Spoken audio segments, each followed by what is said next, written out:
Aviões, submarinos, mísseis nucleares. Um arsenal poderoso capaz de produzir ataques como este.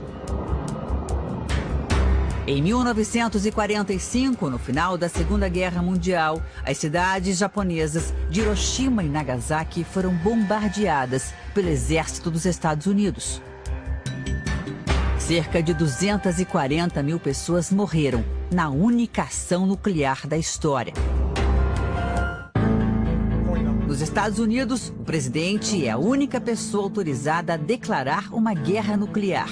Se isso acontecesse hoje, o chefe da operação seria este homem, o almirante Cecil Honey, o militar mais poderoso do país. Ele comanda todo o arsenal nuclear, as armas cibernéticas e os satélites espaciais norte-americanos. Segundo o almirante, vivemos o momento mais perigoso dos últimos tempos. We're at a time and place that I don't think we've been to before. Depois do fim da Segunda Guerra Mundial, o mundo passou quase 50 anos com medo de que ataques nucleares voltassem a acontecer. Era a chamada Guerra Fria, uma disputa econômica e ideológica entre dois regimes, o capitalismo dos Estados Unidos e o comunismo da União Soviética, o grupo de países comandado pela Rússia. Apesar da corrida armamentista que envolveu as duas potências, norte-americanos e soviéticos, nunca entraram em confronto militar direto. Com o fim da União Soviética em 1991, os países assinaram acordos de paz, mas a tensão não acabou. Tanto os Estados Unidos como a Rússia mantêm até hoje arsenais nucleares que podem destruir a civilização. Nos últimos anos, os dois países voltaram a investir em armas e desenvolvem equipamentos cada vez mais poderosos. Estaríamos diante de uma nova Guerra Fria? A tensão voltou à tona em 2014, quando o presidente da Rússia, Vladimir Putin, anexou a Crimeia, território que pertencia à Ucrânia e que fica estrategicamente localizado entre a Rússia e o leste europeu. O general Philip Breedlove comandava o exército norte-americano na Europa durante essa crise.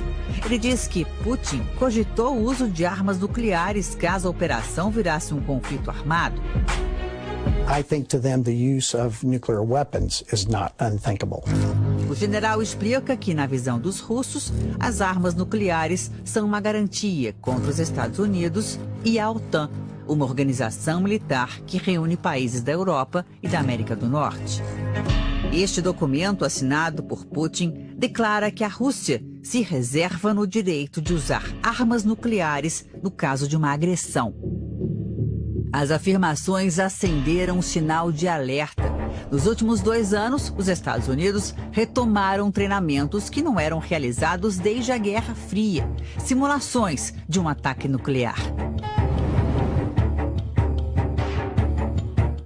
A equipe do 60 Minutes teve acesso com exclusividade a grande parte do arsenal e ao centro de controle do Comando Estratégico norte-americano. Esta é a arma mais mortal existente nos Estados Unidos, o USS Kentucky, um submarino com capacidade para transportar cerca de 200 ogivas nucleares.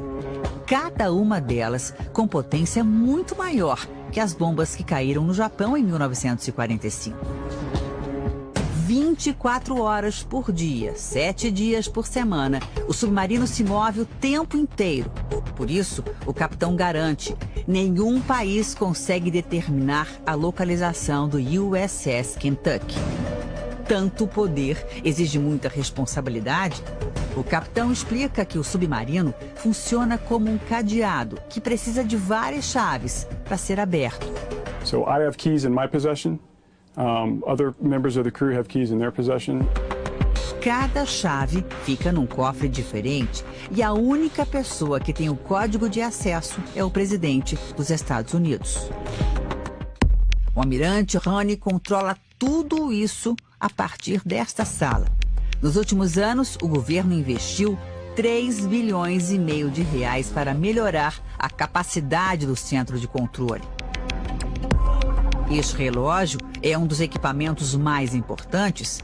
Caso os Estados Unidos sofram um bombardeio, a equipe teria como estimar o tempo de colisão por meio de uma rápida análise do tipo de bomba lançada contra o país.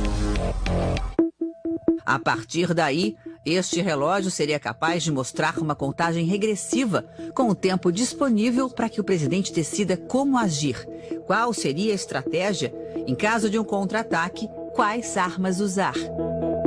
Se o presidente decidisse lançar bombas, o relógio marcaria também o tempo até que elas atingissem o alvo. Os números apareceriam logo acima da palavra POTUS, uma abreviação para presidente dos Estados Unidos.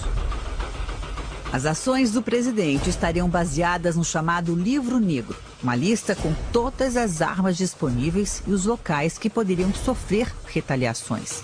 O presidente carrega uma cópia desse livro o tempo todo. So he's never away from the options. That's correct. Se ele aprovasse um ataque hoje, o almirante Honey falaria com o presidente por este microfone. Directly from this microphone.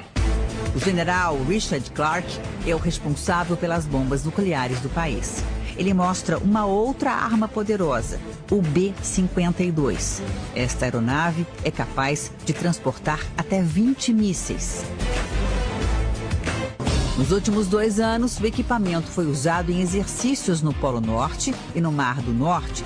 São simulações de como seria um ataque. We're training the way we might have to fight. Segundo o general, o objetivo dos treinamentos é mandar uma mensagem à Rússia.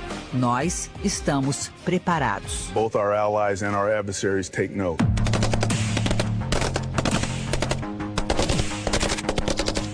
Hans Christensen trabalha no Centro de Informação Nuclear dos Estados Unidos. Ele demonstra no mapa qual é o alcance dessa mensagem. As linhas vermelhas mostram que os mísseis poderiam atingir alvos na Rússia.